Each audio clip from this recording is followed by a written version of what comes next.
सबसे पहले बजट का मतलब क्या होता है? देखो बजट क्या होता है कि estimate of income and expenses. जैसे घर पे आपके फादर है, एक एस्टीमेट बनाते हैं पूरे मंथ के लिए। फॉर एग्जांपल उनकी इनकम 1 लाख रुपीज है, कितना उनको एक्सपेंस करना है बच्चों पे, कितना उनका एक्सपेंसेस, नॉर्मल एक्सपेंसेस डेली जो आपके घर पे खर्चा होगा, तो this is called a budget. अब गवर्नमेंट भी एक बजट बनाती है, गवर्नमेंट भी एक एस्टीमेट बनाती है कि पूरे साल के अंदर, नेक्स्ट ईयर के अंदर हमारे पास कितना खर्चा होगा, हमारे पास कितनी इनकम्स आएंगी, तो that is called a government budget. It is a statement of estimate of income and expenses. एक एस्टीमेट होगा कि हमारे अगले साल में कितनी हमारी इनकम होगा, कितना हमारा एक्सपेंसेस होगा, तो उसे कहते हैं गवर्नमेंट बजट। अब गवर्नमेंट बजट हम क्यों बनाते हैं, what is the reason behind that? तो ये हमारे ऑब्जेक्टिव्स हैं। देखो, managing public sector enterprises.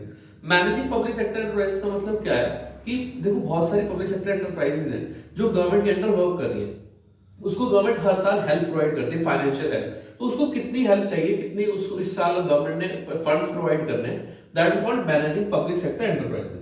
Economic stability. Economic stability का मतलब क्या है? देखो, economic stability related to the price है, मार्केट के अंदर क्या प्राइस चल रहा है, मार्केट के अंदर फॉर एग्जांपल महंगाई ज्यादा है या महंगाई कम है, तो इन्फ्लेशन है या डिफ्लेशन है। अगर इन्फ्लेशन है तो गवर्नमेंट क्या करेगी, अपने भी एक्सपेंसेस कम करेगी, और अगर डिफ्लेशन है तो गवर्नमेंट जो है फिर सब्सिडीज दे सकती है, गवर्नमेंट पूरा खर्चा कर सकती है उसे प्राइस को सही करने के लिए। तो that is called economic stability. Reducing inequalities. Inequalities तो आपको पता है कि आज से नहीं, मुद्दतों से चली आ रही है। Inequalities between rich and poor. अब पुअर और रिच के बीच में इनइक्वालिटीज गवर्नमेंट कैसे दूर करेगी? गवर्नमेंट क्या करती है, देखो, जो रिच है उन पर ज्यादा से ज्यादा टैक्स लगाती है और जो गरीब है उनको टैक्स फ्री कर देती है। तो इस तरीके से इनइक्वालिटीज रिमूव हो सकते हैं कुछ हद तक।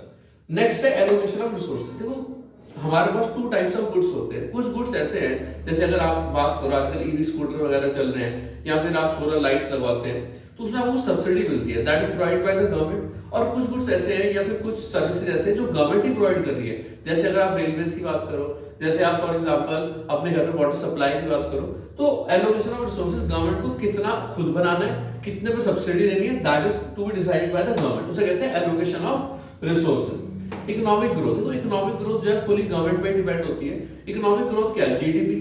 जीडीपी का मतलब क्या है? Production of goods and services. तो अगर सब्सिडी होगी तो production of goods and services increase कर जाएगी, तो गवर्नमेंट को कितनी उसमें सब्सिडीज देनी है, कितना बेनिफिट देना है, उस पर इकोनॉमिक ग्रोथ डिपेंड करती है।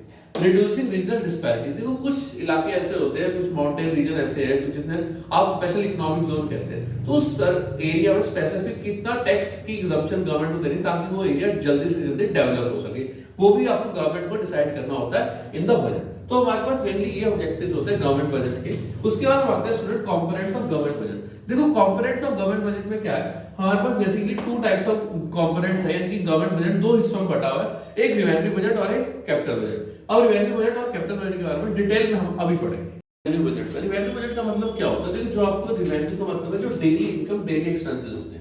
रिवेन्यू मतलब ऐसे सेल भी होता है, तो इसका मतलब क्या है कि डेली जो गवर्नमेंट इनकम कर रही है, डेली जो गवर्नमेंट एक्सपेंसेस कर रही है। तो हमारे पास रिसिप्ट्स, और रिसिप्ट में 2 टाइप्स ऑफ रिसिप्ट्स होती हैं, एक टैक्स रिवेन्यू और एक non tax revenue. Tax revenue कौन सी है? टैक्स रिवेन्यू में हमारे पास 2 टाइप्स है, डायरेक्ट टैक्स और इनडायरेक्ट टैक्स। देखो, डायरेक्ट का मतलब क्या है? डायरेक्ट का मतलब होता है जो आपकी इनकम पे डायरेक्टली लगता है, आप उससे बच नहीं सकते। फॉर एग्जांपल, आपकी इनकम 5 लाख से ऊपर जा रही है इन इंडिया, तो आपको टैक्स देना पड़ेगा उसके ऊपर, तो that is called direct tax. अब जैसे वेल्थ टैक्स क्या है? वेल्थ टैक्स में क्या होता है कि अगर आपके पास जो है आपकी वेल्थ जो है, आपके पास प्रॉपर्टीज जो है, आपके पास जो ऑर्नामेंट्स है, गोल्ड है, इन सब जो इनकी वैल्यूएशन है वो 50 लाख से ऊपर जा रही है, तो आपको वेल्थ टैक्स भी देना पड़ता है। अब नेक्स्ट पे आते हैं इनडायरेक्ट टैक्स। इनडायरेक्ट टैक्स तो डायरेक्टली नहीं लगता, मतलब क्या? फॉर एग्जांपल, एक एग्जांपल लेते हैं मोबाइल का। आप मोबाइल खरीदने गए, जब आप मोबाइल खरीदने गए तो वहां पर मोबाइल के ऊपर 18% जीएसटी था। अब आपको तभी देना पड़ेगा जब मोबाइल खरीदना है, अदरवाइज घर पे बैठ के तो आपको वो नहीं देना। तो ये इनडायरेक्ट टैक्स है, अगर आप कुछ खरीदोगे तो उसके ऊपर लगेगा, otherwise you are free from the tax. अब आता है नॉन टैक्स रेवेन्यू। गवर्नमेंट के पास अदर सोर्सेज ऑफ इनकम भी है। देखो, इंटरेस्ट। सबसे पहले गवर्नमेंट लोन्स देती है, जैसे सेंट्रल गवर्नमेंट, स्टेट गवर्नमेंट को लोन दिया, उस पर गवर्नमेंट के पास इंटरेस्ट आता है रेगुलरली, तो that is the interest. Profit and dividend. Profit and dividend, देखो गवर्नमेंट की बहुत सारी पब्लिक सेक्टर एंटरप्राइज है। पब्लिक सेक्टर एंटरप्राइज जैसे रेलवेज हो गया, एलआईसी होगी, इन पे गवर्नमेंट को इनकम आती है, तो दैट इज प्रॉफिट्स। अब है फीस। फीस क्या है? गवर्नमेंट डिफरेंट फीस चार्ज करती है, जैसे court fees, import fees, stamp duty charges, तो बहुत सारे चार्जेस हैं, तो दैट इज फीस।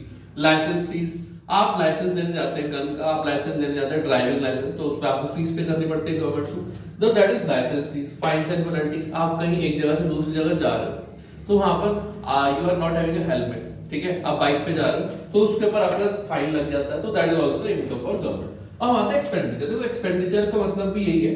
एक्सपेंडिचर में क्या होता है, वो एक्सपेंडिचर, वो एक्सपेंस जिससे नाइदर द गवर्नमेंट का एसेट क्रिएट होता है, नो लायबिलिटी क्रिएट होती है। अब ऐसा कौन सा एक्सपेंडिचर है, देखो जैसे फॉर एग्जांपल गवर्नमेंट के इतने, सेंट्रल गवर्नमेंट के इतने सारे एम्प्लॉइज हैं, तो उसको गवर्नमेंट सैलरीज प्रोवाइड करती है, तो सैलरी में कोई गवर्नमेंट का एसेट क्रिएट होता है, नहीं। कोई लायबिलिटी क्रिएट होती है, नहीं। डिफेंस चार्जेस है, डिफेंस सर्विसेज है, हेल्थ सर्विसेज है, तो गवर्नमेंट इतने सारे एक्सपेंडिचर रेगुलरली कर रही है।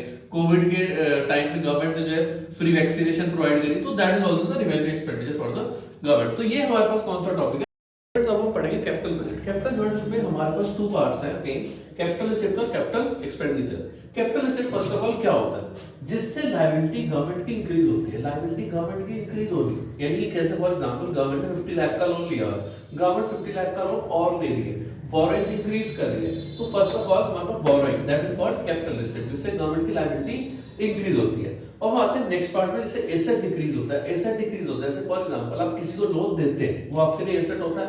अब फॉर एग्जांपल वो एसेट आपका जो था वो डिक्रीज हो गया, यानी कि वो आपको पैसे वापस करने आ गया, तो यानी कि रिकवरी ऑफ लोन्स। उसके बाद हमारे पास अदर है, अदर रिसिप्ट। अदर रिसिप्ट कैसे होते हैं, जैसे फॉर एग्जांपल डिसइन्वेस्टमेंट। डिसइन्वेस्टमेंट क्या है, जैसे आप कह रहे हैं कि पब्लिक प्राइवेट हो रहा है, यानी कि जितने गवर्नमेंट के एंटरप्राइज थे वो प्राइवेट हो रहे हैं, तो दैट इज डिसइन्वेस्टमेंट। गवर्नमेंट उसमें से अपनी इन्वेस्टमेंट निकाल के पब्लिक को उसका शेयर डिस्ट्रीब्यूट कर देती है, तो that is called other receipt. अब हम आते हैं कैपिटल एक्सपेंडिचर। तो कैपिटल एक्सपेंडिचर का मतलब क्या है, अगेन जिससे एसेट इंक्रीज होता है। एसेट इंक्रीज होना, एसेट मतलब जैसे फॉर एग्जांपल गवर्नमेंट ने मेट्रो बनाया, इतना बड़ा मेट्रो का एक्सपेंडिचर किया, तो दैट इज कैपिटल एक्सपेंडिचर, ठीक है, तो that is creation of an asset. अब हम आते हैं लायबिलिटी। लायबिलिटी डिक्रीज होना। लायबिलिटी डिक्रीज होने का मतलब क्या है कि जैसे फॉर एग्जांपल गवर्नमेंट ने इंटरनेशनल लोन्स लिए हैं, फॉरेन लोन्स लिए हैं, उन फॉरेन लोन्स की पेमेंट कर देना, दैट इज कॉल्ड रीपेमेंट। तो ये हमारे पास होता है कैपिटल एक्सपेंडिचर।